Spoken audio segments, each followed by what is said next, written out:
اب یہ بتائیں کہ جو 1958 میں پہلا مارشل لا لگا، نظر یہ آ رہا ہے کہ اس کی وجہ یہ تھی کہ سیاسی جماعتیں بڑی کمزور تھیں، سیاستدان آپس میں لڑ رہے تھے، الیکشن ہو نہیں رہا تھا، مارشل لا لگ گیا۔ مارشل لا لگنے کے بعد ایوب خان صاحب ایبڈو کے نام سے ایک قانون لائے، انہوں نے پولیٹیکل پارٹیز پر بھی پابندی لگا دی اور سیاستدانوں کو نااہل بھی قرار دینا شروع کر دیا۔ اور ایک بڑی انٹرسٹنگ بات یہ تھی کہ بہت سے سیاستدان جو ہیں انہوں نے رضاکارانہ طور پہ سیاست سے علیحدگی کا اعلان کر دیا، جیسا کہ ہم آج کل بھی دیکھتے ہیں کہ کچھ سیاستدان آتے ہیں ٹی وی پہ کہتے ہیں جی ہم نے علیحدگی کا اعلان کر دیا، لیکن جنہوں نے علیحدگی کا اعلان نہیں کیا ان پر مقدمات چلے، بہت سے ڈسکوالیفائی ہو گئے، اس میں حسین شہید سہروردی صاحب بھی تھے، اکبر بگٹی صاحب بھی تھے، اس میں ملک فیروز خان نون صاحب بھی تھے، اور بھی بہت سے لوگ تھے۔ لیکن سوال میرا آپ سے یہ ہے کہ پولیٹیکل پارٹیز پر پابندی لگا کر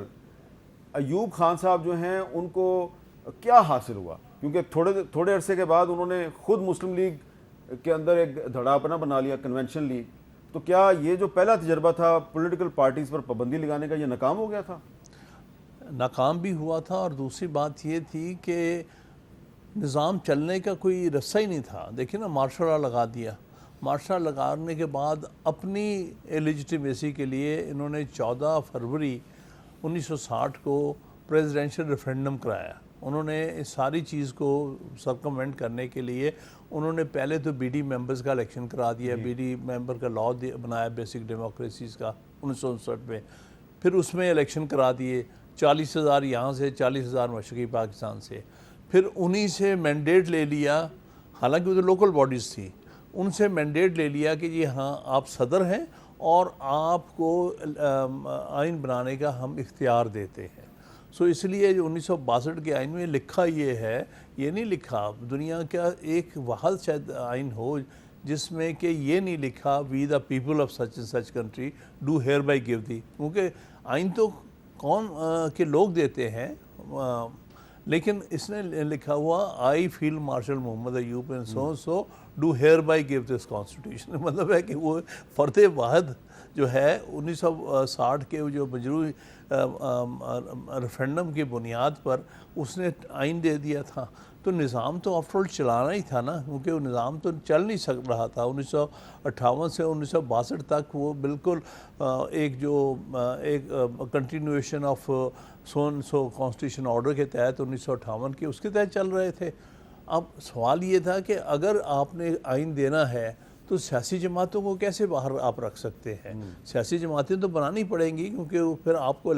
وہ جو اسمبلیاں ہوں گی کسی بیسس پر الیکٹ ہوں گی، چاہے وہ لمیٹڈ فرنچائز پہ تھی، کیونکہ وہ بھی آپ دیکھیں نا 1962 کا پھر 65 کا جو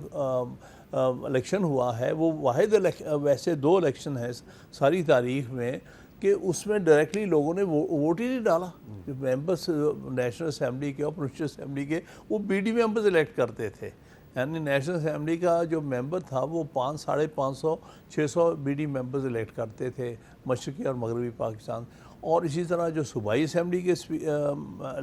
کینڈیڈیٹ وہ کوئی 300 350 ممبر الیکٹ کرتے تھے، تو لہٰذا ڈائریکٹ فرنچائز تو تھی کوئی نہیں بالکل۔ تو ہر طرح سے انہوں نے کوشش کی نظام تو دے دیں،